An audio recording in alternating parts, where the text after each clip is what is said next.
Bismillahirrahmanirrahim.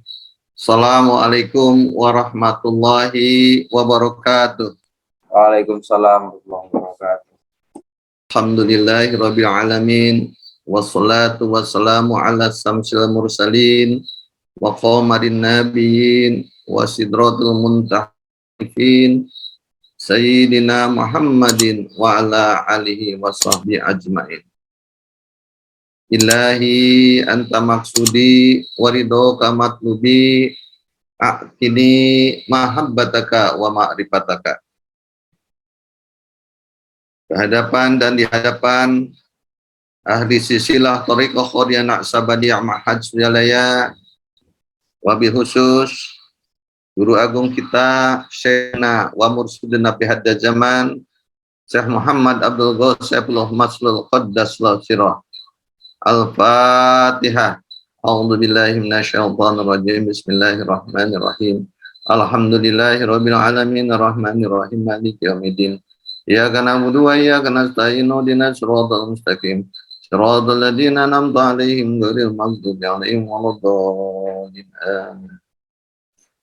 Yang saya hormati pemangku manaqib, seluruh ikhwan akhwat yang tergabung dalam majelis manaqib online sedunia, wabil khusus penggagas organizer MOS ini, yaitu Teh Susi Similikiti, Teh Ira, Teh Umi Syahid, Gus Panji, dan lain-lain. Yang saya hormati dan saya banggakan al-mukarramun, para asatidjah yang hadir dalam kesempatan ini. Mungkin ada wakil talqin juga yang hadir, saya belum melihat atau yang tidak saya teramati.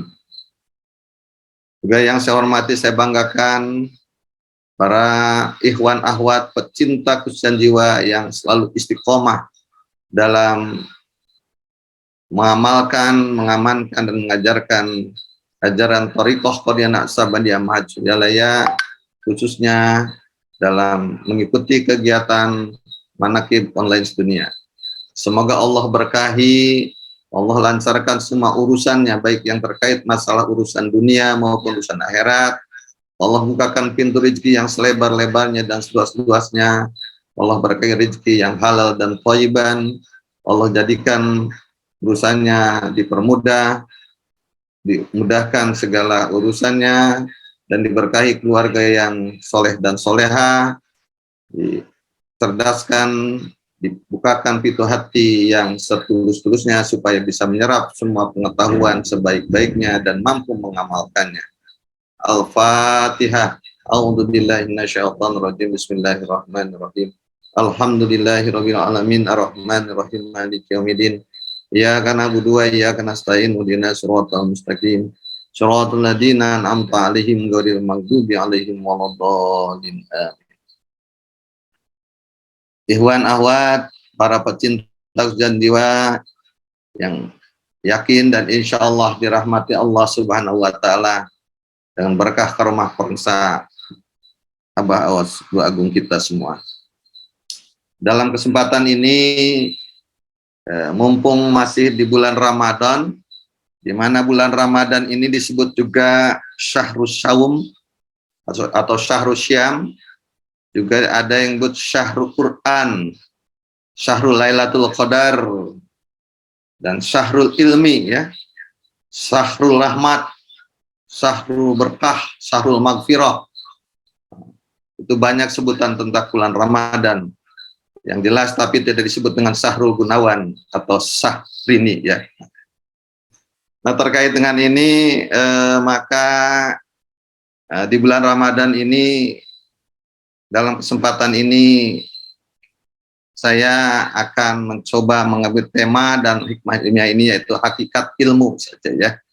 Hakikat ilmu, karena ini juga sebagaimana dalam kitab Wadil Suhur, Pangersa Abah mengutip hadis riwayat Dailami yang diriwayatkan oleh Ali Karamallahu wajhah, dalatul mu'minil ilmu.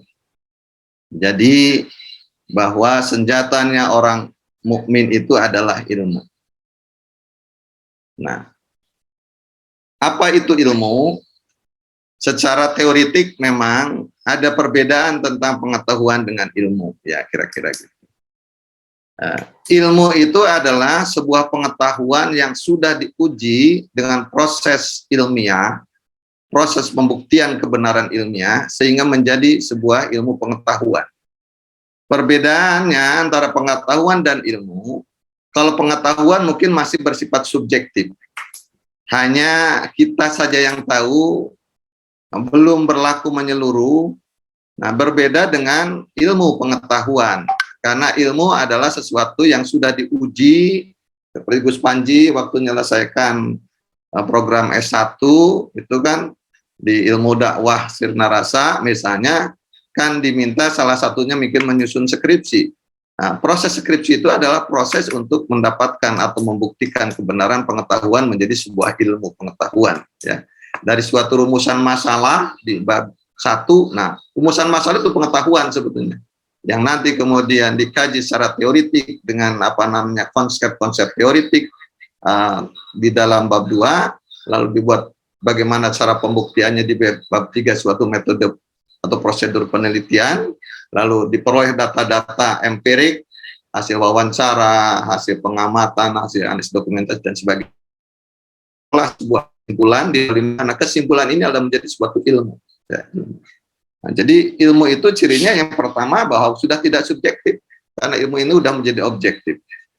Ilmu itu juga sudah bersifat universal, pengetahuannya seperti itu. Jadi sudah diakui semuanya. Ya, jadi ilmu itu juga artinya nanti bisa dibuktikan dengan fakta-fakta empirik, gitu ya. Dan ilmu itu juga bisa didukung dengan konsep-konsep rasionalisasinya. Itu yang dimaksud itu. Jadi secara ini ilmu, dan ilmu sangat perlu. Nah, buat kita orang mukmin, sebagaimana dalam kitab Wadihus Zuhur, pengesabah mengutip tadi saya katakan dalam hadis riwayat Dailami, a'udzubillahi minasyaitonirrajim, dalatul mu'minil ilmu, kullama qayyada hadisan talaba ilaihi akhar. Bahwa kata pengesabah di dalam kitab Wadihus Zuhur, sebagaimana hadis riwayat Dailami, bahwa dolatul ilmi, senjata atau anak panahnya orang mukmin itu adalah ilmu. Ya. Jadi kita ini kan dalam itu perlu senjata. Teh Susi juga punya senjata sebagai notaris. Senjatanya adalah ilmu hukumnya sehingga dia bisa notaris. Gus Panji punya senjata dalam untuk kehidupan. Jadi dibekali dalam hasil studi S1-nya misalnya dari ilmu dakwah, dia punya senjata yaitu ilmu dakwah misalnya. Dan semua orang.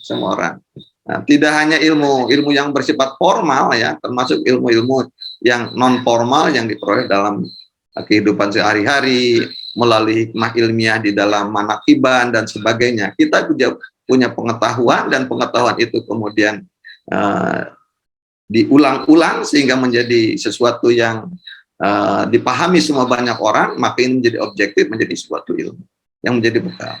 Nah, apa itu ilmu? Nah, ciri orang yang berilmu itu harus punya kuriositas. Kuriositas itu bahasa ilmiah ya. Kalau kita merasa ingin tahu, nah, seorang mukmin itu harus punya rasa ingin tahu yang tinggi. Jadi, nah, sebagaimana dalam hadis tadi, ulama qayyada, setiap seorang mukmin itu setiap qayyada mendapatkan sebuah ikatan yang membelenggu, mendapatkan persoalan gitu lah. Maka hadisan tolaba ilail akhor, dia akan berupaya untuk memperoleh suatu pengetahuan, wawasan, mungkin dengan cara membaca, dengan cara menanya, dengan mencoba misalnya mengamati, untuk memperoleh pengetahuan tentang sesuatu yang membelenggu tadi, sesuatu yang merisaukannya, sesuatu yang mengikatkannya.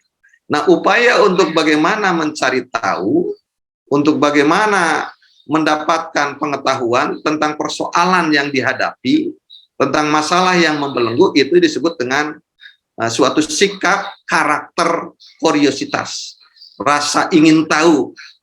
Rasa ingin tahunya tuh di sini gitu ya. Rasa ingin tahunya di sini. Ini harus ditambah-kembangkan. Itu sebagai seorang mukmin.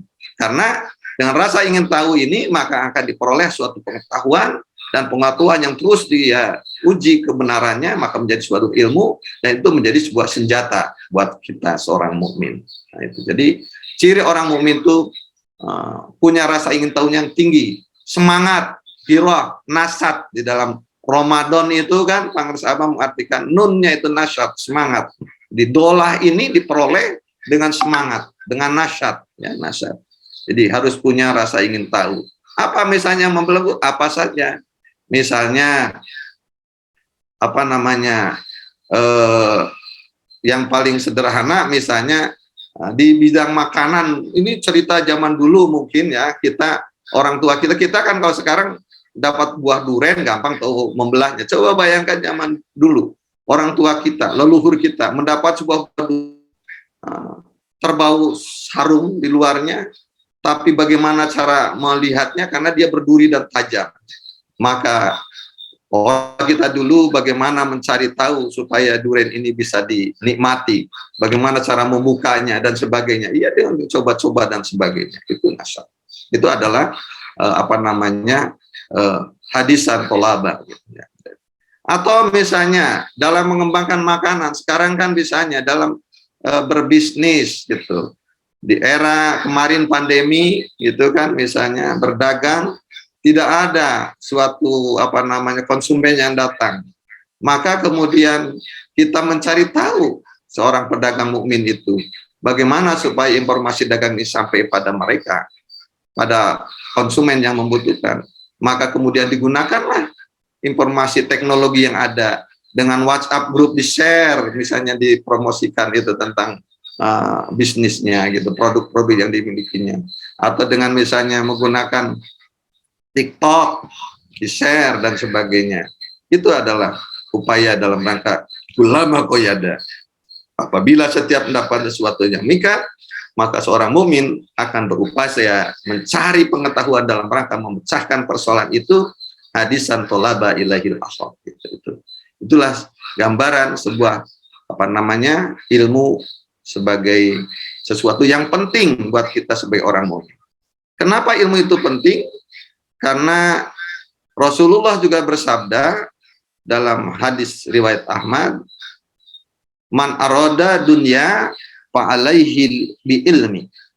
Barang siapa yang menghendaki keinginan dunia, maka hendaklah menguasai ilmu. Wa man aradal akhirah fa alaihi bi ilmi. Dan barang siapa menginginkan akhirat, juga hendaklah menguasai ilmu.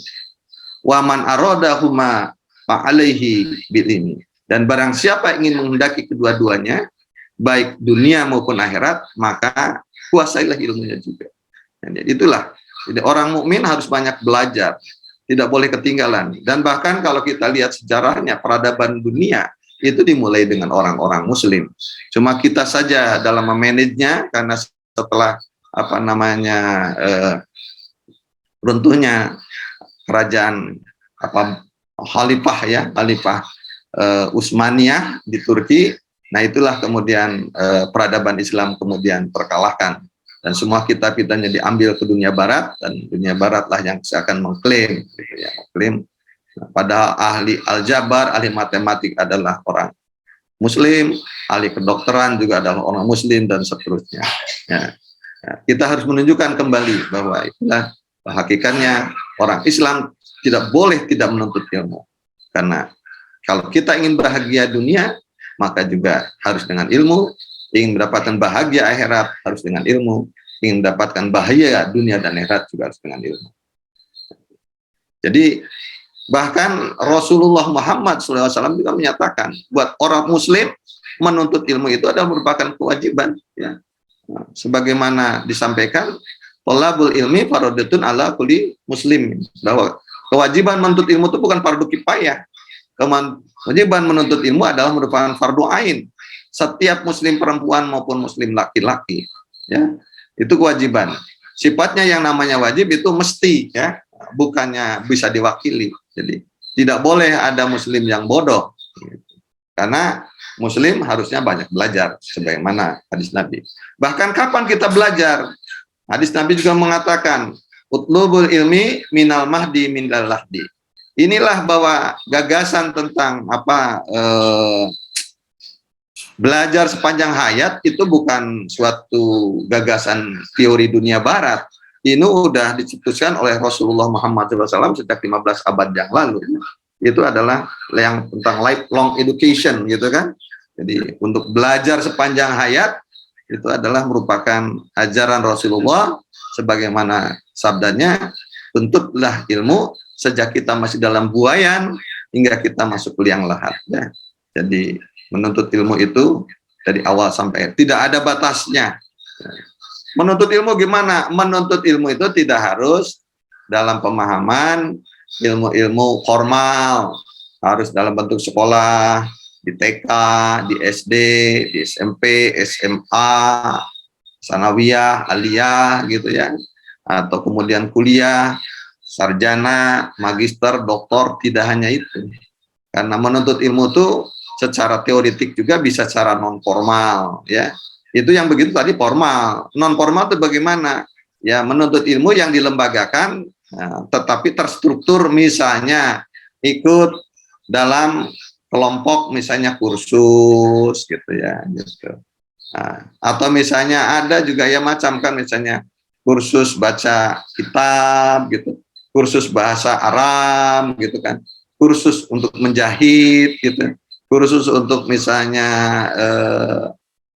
membuat masakan kuliner tertentu, misalnya cara membuat roti. Itu adalah pendidikan non formal. Jadi suatu pendidikan yang terstruktur tetapi tidak formal. Atau boleh juga pendidikan non formal, informal. Yang informal ini ya seperti sekarang ini, ya, walaupun ini sebetulnya ya semi, di mana kiban atau kita ngobrol berdiskusi dengan orang yang punya pengetahuan, itu juga dalam rangka kita thalabul ilmi, ya, thalabul ilmi. Sehingga nanti misalnya pengetahuan bagaimana kita nih sekarang mudik. Nah, ini alhamdulillah Gus Panji sudah sampai mudik, ya, sudah mendahului dia pulang kampung, gitu, pulang kampung budaya, ya, pulang kampung kultural, sudah di Manado, ya, informasinya begitu. Nah, sementara yang lain yang belum mudik misalnya, ya termasuk saya juga biasanya melakukan pulang kampung kultural. Nah, ini di Jawa ini kan konon katanya mau ada kontraflow. Nah, ini kita harus cari pengetahuan, cari ilmu ini supaya kita tidak terjebak. Nah, jadi ini contoh yang kecil saja misalnya. Kan nanti katanya mau diberlakukan dari mulai H-1 sampai H plus berapa gitu, saya lupa lagi gitu, tentang kontraflow. Nanti arus perjalanan dari arah Jakarta ke arah timur, nah, dari timur ke baratnya ditutup. Dan sebaliknya nanti ada kontraflow dari timur ke barat, dari barat ke timurnya nggak boleh. Itu ada jam-jamnya. Nah, ini perlu kita tahu. Dan kita perlu juga mencari pengetahuan tentang jalan-jalan alternatif misalnya, gitu ya, saya kira. Nah, itu yang sederhana, yang nanti mungkin pengetahuan atau ilmu yang harus kita praktekkan dalam waktu dikit. Sekarang ini terkait dengan mudik mudik kultural, ya. Jadi, itu penting sekali ilmu buat kita. Ya, penting kita sekali buat ilmu. Bahkan sangat, karena saking pentingnya ilmu ini, Pangersa Abah pun dalam kitab Fadailus Zuhur mengutip surat Al-Mujadalah, ya, Al-Mujadalah ayat 11. A'udzubillahi minasyaitonirrajim. Bismillahirrahmanirrahim. Yarfa'illahu alladzina amanu minkum waladina utul ilma darajat. Kata Allah Subhanahu wa taala dalam surat Al-Mujadalah bahwa Allah akan mengangkat derajat orang-orang yang beriman di antara kamu dan orang-orang yang berilmu, ya, beberapa derajat. Jadi inilah salah satu kelebihan orang berilmu, itu akan diangkat derajatnya oleh Allah. Jadi jangankan angkat derajat oleh Allah tuh ya tidak hanya di nanti misalnya di akhirat, saat ini juga kan kita bisa bedakan, gitu. Coba ibu bapak dalam suatu komunitas antara orang yang berilmu dan yang tidak berilmu tuh berbeda kan. Orang yang berilmu itu mungkin kalau kerja di kantor, maka dia akan diangkat, bisa menjadi sebagai direktur, menjadi seorang manajer gitu. Beda yang tidak punya ilmu misalnya, dia hanya sebagai staf biasa gitu kan. Gitu. Ya, misalnya, itu kan penghargaan derajat. Bahkan orang yang berilmu, maka misalnya dalam komunitas tertentu, ya sebut saja misalnya, katakanlah kalau kendurian, ya, ada misalnya ada selamatan, ada haul gitu. Yang berilmu itu kan Pak Ustadz disuruh memimpin doa. Nah pulangnya dikasih berkatnya double dia biasanya kan. Ini salah satu pengangkat bahwa derajat orang berilmu itu lebih gitu ya. Jadi ini pentingnya kita punya ilmu. Ini semuanya diantara kita harus punya ilmu. Nah misalnya di dalam dunia lain seorang ibu misalnya menguasai tentang bagaimana mengolah ahli kuliner. Maka di masyarakat itu dia bisa memimpin, bisa melatih masyarakat sekitar untuk bagaimana cara mengolah suatu panganan supaya punya nilai tinggi dan sebagainya. Maka dia duduk di depan. Itu diangkat derajatnya yang dimaksud seperti itu. Itulah pentingnya orang yang berilmu. Dan orang yang berilmu akan diangkat derajatnya lebih tinggi ketimbang yang tidak punya ilmu. Maka sebagai orang mukmin, apalagi orang-orang ahli thariqah, ini harus banyak ilmu. Dan manfaat ilmu juga banyak. Manfaat ilmu itu tidak hanya diangkat derajat seperti tadi.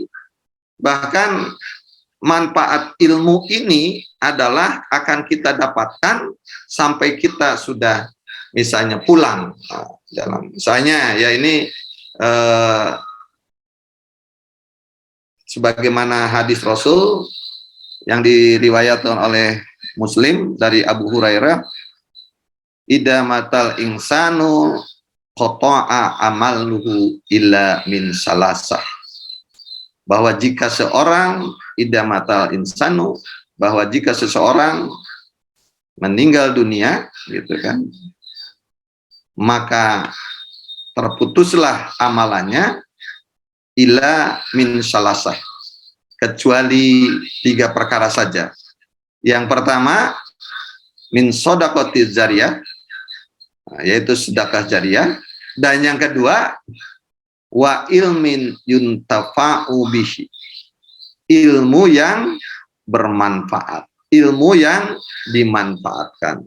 Dan ketiga, wa waladin sholiha yad'ulah, itu doa anak yang soleh. Nah, jadi ilmu yang bermanfaat itu akan kita peroleh pahalanya, ganjarannya kalau gitu sampai kita sudah meninggal, akan terus mengalir. Nah, sehingga kalau kita punya ilmu, Gus Panji, Teh Ira, Pak Kusnadi, ya, gitu. Ya, harus syaratnya ilmu bermanfaat itu ada 2. Ilmu tersebut harus kita amalkan. Nah, jadi jangan hanya kita mengumpulkan ilmu tapi tidak diamalkan. Nah, ini bahaya.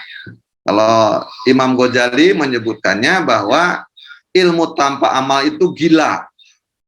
Dan sebaliknya juga amal tanpa ilmu tidak punya nilai. Atau dalam pepatah bahasa Arab bahwa ilmu tanpa amal itu ibarat pohon tak berbuah.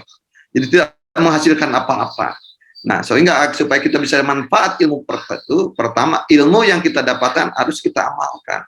Ilmu apa saja, baik ilmu yang terkait dengan untuk urusan dunia maupun urusan akhirat misalnya. Katakanlah kita ini bisa punya ilmu tentang bertawasul, sudah hafal, maka amalkanlah cara bertawasul ini. Kapan? Ya setiap keperluan kita. Nah, misalnya kan apalagi dalam mengikuti jejak Amaliyah Mursyid misalnya, ini kan kalau tawasul ya dilakukan. Misalnya menjelang buka kita bertawasul, atau kita mau ziarah kubur orang tua bertawasul dulu, gitu ya. Misalnya dan doa itu amalkan. Jadi supaya ini jadi bekasnya buat kita, supaya ini ilmu itu bermanfaat. Jadi, nah, ya saya kira itu. Jadi yang kedua, ilmu itu supaya bermanfaat, selain diamalkan, juga harus diseminasi, diajarkan dalam kita, diajarkan kepada yang lain. Nah, Rasul juga mengatakan baligul anni walau ayat, sampaikanlah dariku walaupun hanya satu ayat, kata Rasul itu. Jadi bukan untuk mengamalkan ilmu, bukan harus banyak, punya pengetahuan satu saja sedikit bisa mengajarkan tentang alif lurus saja, amalkan aja supaya ilmu ini jadi bermanfaat. Mungkin kalau bermanfaat itu ilmu itu diamalkan oleh yang kita ajari, maka kita mendapat fadilah, misalnya dapat kebagian untuk pahalanya sampai kita misalnya walaupun kita dalam berthariqah tidak bicara pahala. Ini yang saya menunjukkan bahwa ini keutamaan bahwa agar ilmu itu punya manfaat ya, gitu. Jadi syaratnya ilmu yang manfaat itu yang pertama harus diamalkan, yang kedua harus diajarkan. Tidak boleh ada ilmu yang tidak boleh diajarkan, dan tidak ada ilmu yang tidak diamalkan. Nah, ini sangat pentingnya ilmu, maka kita harus mendapatkannya. Jadi tidak boleh pelit, tidak boleh pelit ilmu itu. Oh, saya kan apalagi misalnya Gus Panji dapat misalnya bagaimana untuk mengenal ilmu sorob, ilmu nahwu gitu. Saya belajar susah, bayar kuliah gitu. Masa ya dibayar gratiskan?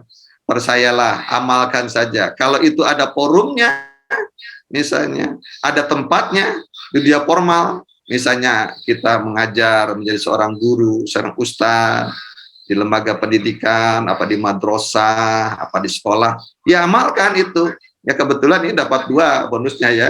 Ya dapat fadilah amalia, dan juga dapat fadilah ya dunia, dapat bayaran dunianya gitu kan, seperti itu kan, karena orang pengatur derajat saja gitu kan gitu.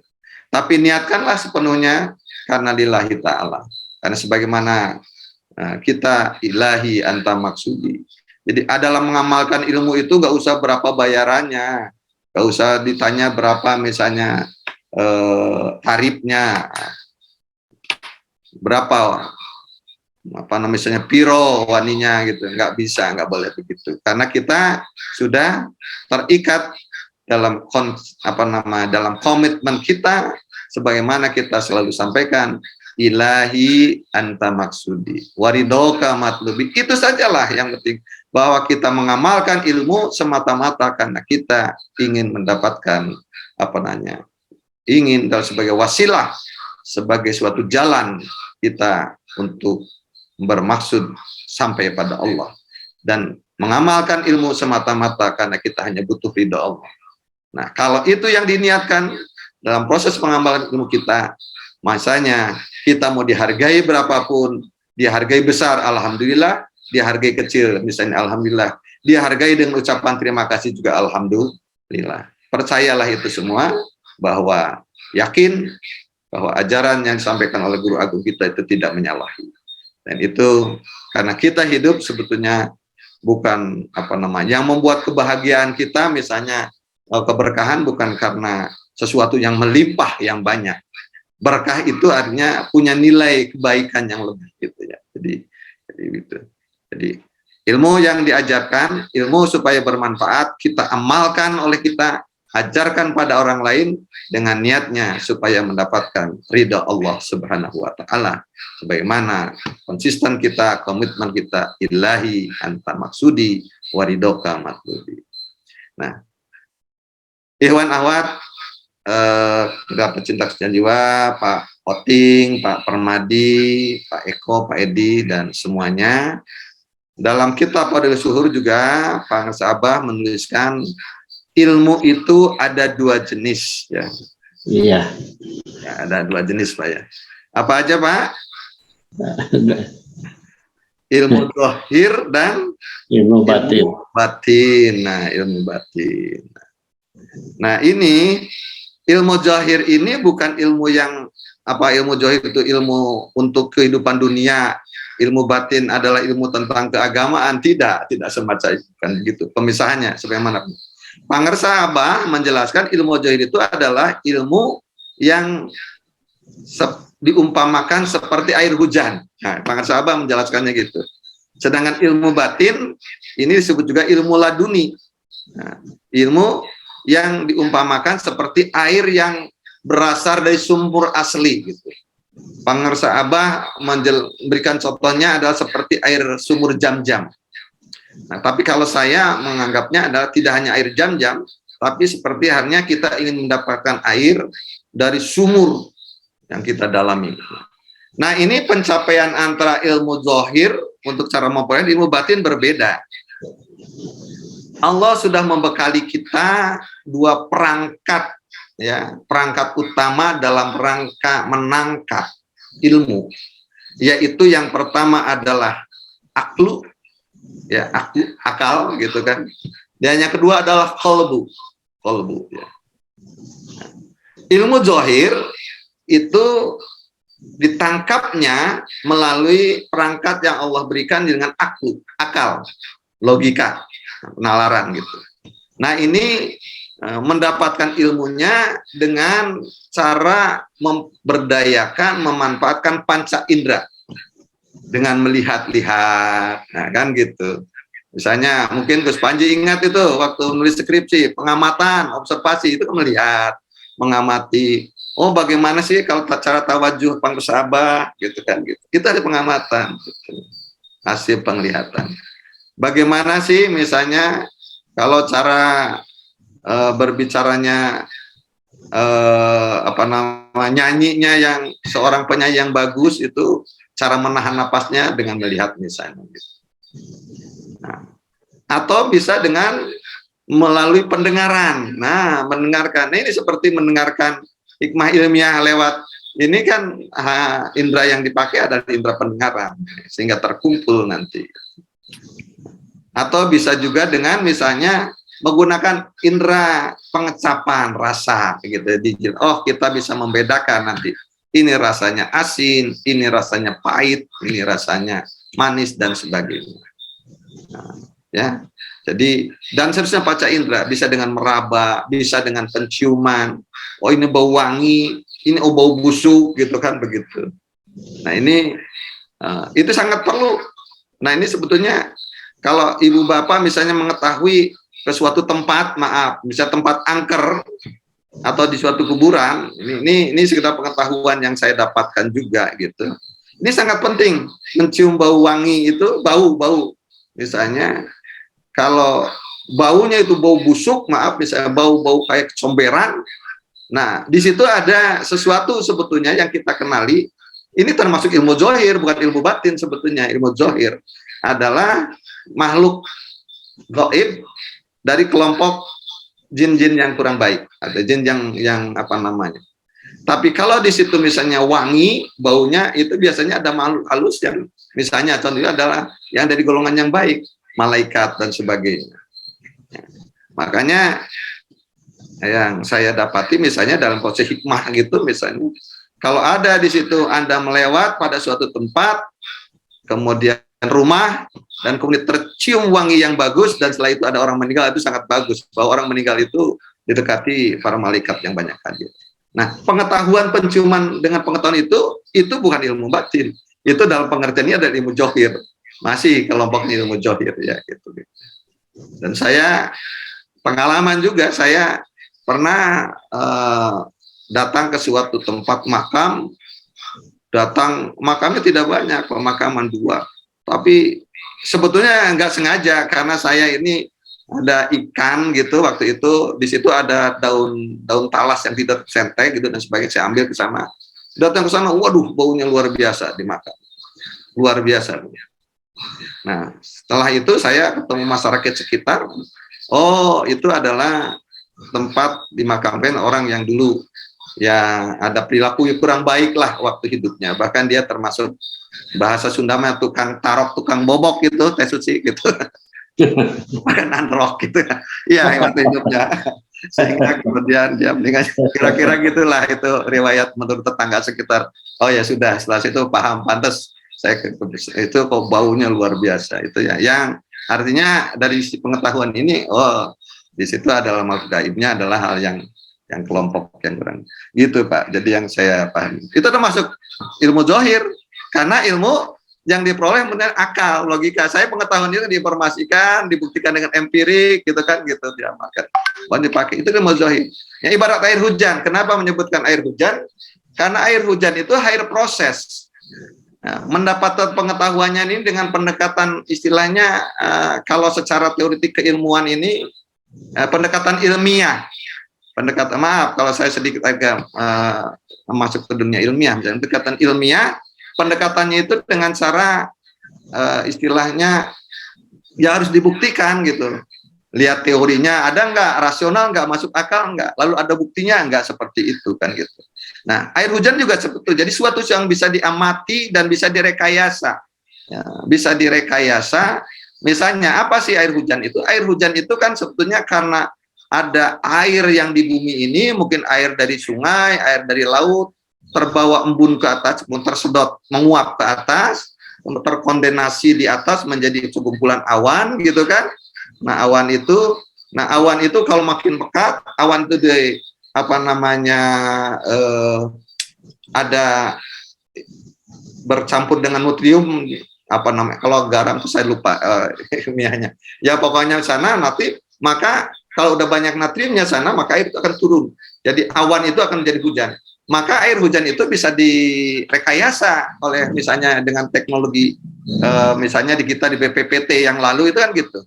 Di masa musim kemarau yang agak panjang supaya agak cepat hujan turun, itu kan bagaimana mengumpulkan suatu awan di suatu tempat. Nah, supaya awan tidak segera terbawa angin lepas ke atas laut, mumpung masih di atas daratan, maka kemudian petugas-petugas BPPT misalnya itu naik dengan pesawat membawa garam, disebutkan garam ke dalam ke lapisan awan di atas, maka kemudian turun hujan. Itu ilmu zohir, ilmu yang hasil rekayasa akal gitu, rekayasa akal. Jadi itu bisa yang berkaitan dengan agama maupun yang bukan agama. Nah, jadi hasilnya adalah hasil kajian. Nah, pendapatan hasil kajian, membaca, menanya, gitu, mengamati, gitu. Nah, kalau ilmu batin itu Pak Sabah mengibaratkan sebagai air sumur. Karena memang ilmu batin ini ilmu laduni, ilmu yang memang bersumber dari sumber aslinya. Kalau air hujan itu bukan dari sumber aslinya, kan dia air yang sumber aslinya kan misalnya dari laut gitu ya, dari sungai, dari danau yang menguap ke atas, itu bukan sumber aslinya. Nah, kalau ilmu batin itu sumber aslinya. Siapa sumber asli pengetahuan? Allah Subhanahu wa Ta'ala.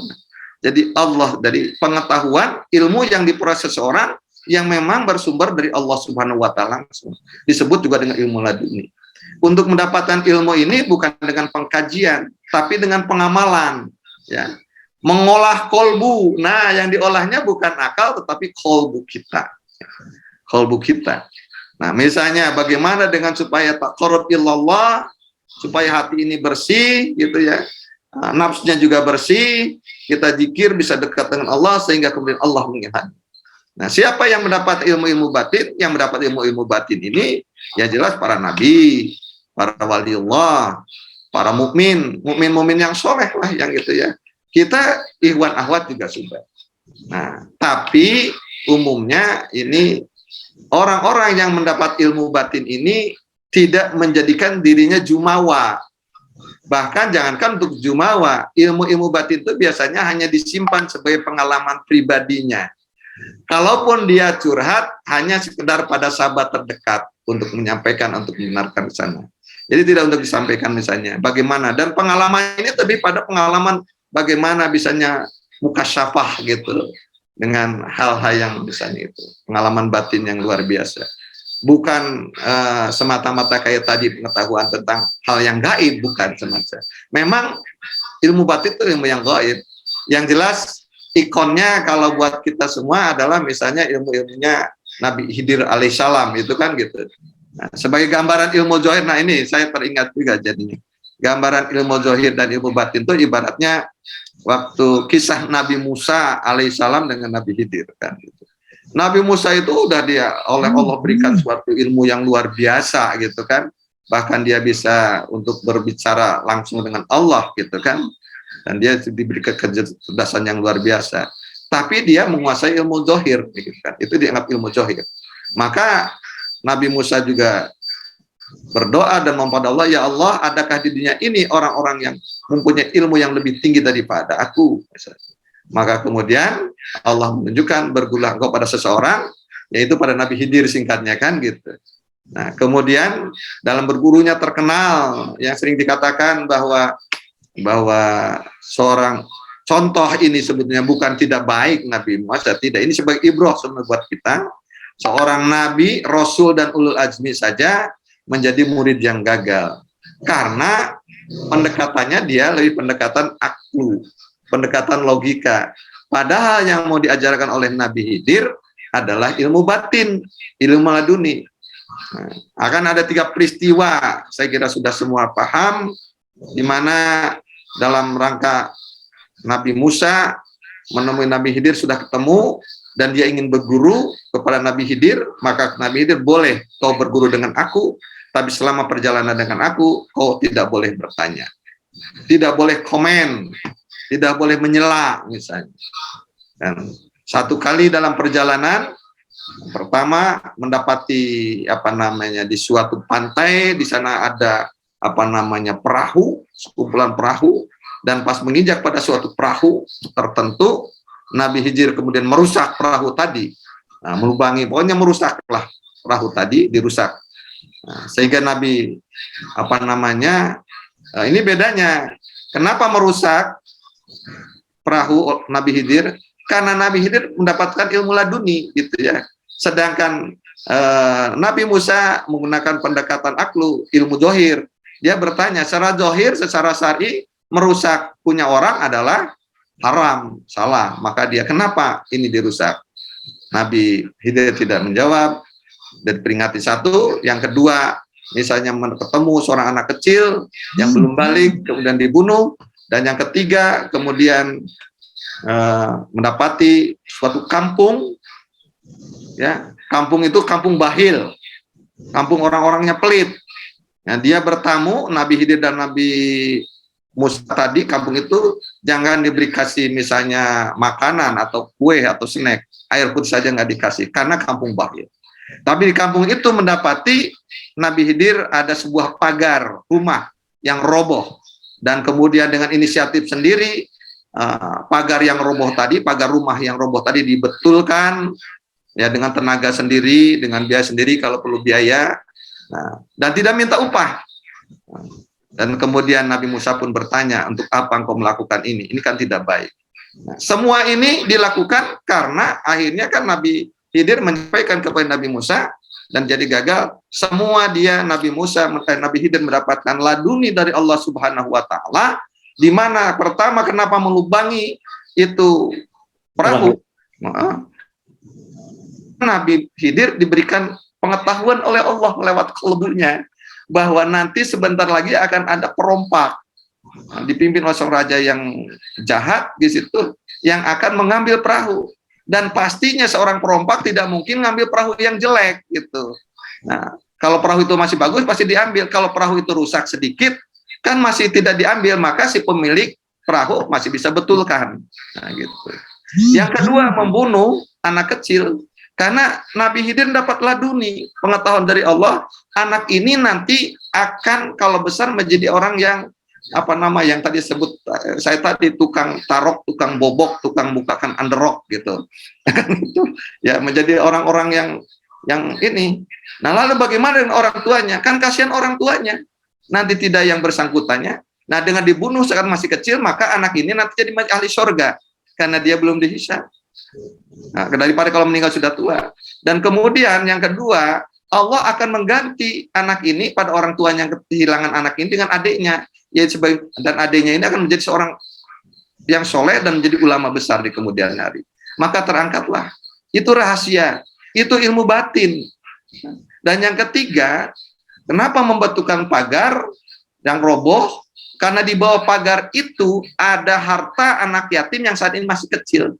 Kalau pagar itu roboh, maka harta itu terkuak, akan kelihatan oleh orang-orang yang ada, bisa diambil, sehingga nanti harta itu tidak lagi bisa dinikmati oleh anak yatim yang haknya gitu kan. Nah, itu semua pengetahuan yang diperoleh oleh Nabi Khidir itu adalah ilmu laduni. Jadi, pengetahuan yang bersumber langsung dari Allah. Ibarat kita ingin membuat sumur digali sampai dengan mendapatkan air yang asli, dapat pasir. Nah, pengalaman saya membuat sumur yang seperti ini, alhamdulillah. Nah, 3 tempat, yang pertama saya di daerah Cibanteng, yaitu memang dalam sampai dengan ya terpaksa menggebor dengan pakai intan karena banyak batuan sampai dengan mendapat pasir. Dan alhamdulillah di setiap musim kering sekalipun airnya masih banyak. Dan kemudian tetangga pun akhirnya ngambil air. Itulah contoh bahwa ilmu yang berasal dari sumber asing tidak akan putus dan tidak akan hilang. Contoh misalnya sebagai itu gambaran tentang ilmu zahir dan ilmu batin. Nah, untuk itu maka ilmu batin ini biasanya ya orang diperolehnya dengan cara amaliyah yang banyak ya, maka dengan sendirinya memberikan mengilhami pada orang itu suatu pengetahuan tanpa dia seakan-akan tidak sekolah, seakan-akan dia tidak banyak baca tulis, tapi ada waridat. Nah, biasanya itu gambarannya. Ada tiba-tiba tercetus dalam pikiran, dalam hatinya sebuah waridat, ya. Ada ilham. Kalau Nabi sih ada wahyu kan gitu kan, begitu seperti itu. Itulah yang menjadi ilmu batin. Nah, ini semua adalah gambaran jenis-jenis ilmu, dan baik ilmu batin maupun ilmu zahir. Supaya ilmu ini punya manfaat, maka harus kita amalkan. Karena ilmu tanpa amal ibarat pohon tak berbuah. Ilmu tanpa amal, kata Imam Ghazali, ibarat menjadi gila. Saya kira itu. Semoga di akhir Ramadan ini yang sudah cukup lama, udah 30 menit lebih ya. Lupa. Terima kasih Pak Profesor. Ya. Senang. Kadang-kadang begitu. Ngabuburit Pak Kiai, hatur nuhun ngabuburit. Pak Profesor. Sami-sami, outing. Ya, terima kasih. Semoga kita diberikan kekuatan untuk istiqomah ya, mengamalkan, mengamankan dan melestarikan apa yang diajarkan oleh bangsa Baos. Amin. Al-Fatihah. Bismillahirrahmanirrahim. Alhamdulillahirabbil alamin arrahmanirrahim maliki yaumiddin. Ya, Wa iyyaka nasta'in shiratal mustaqim. Assalamualaikum warahmatullahi wabarakatuh.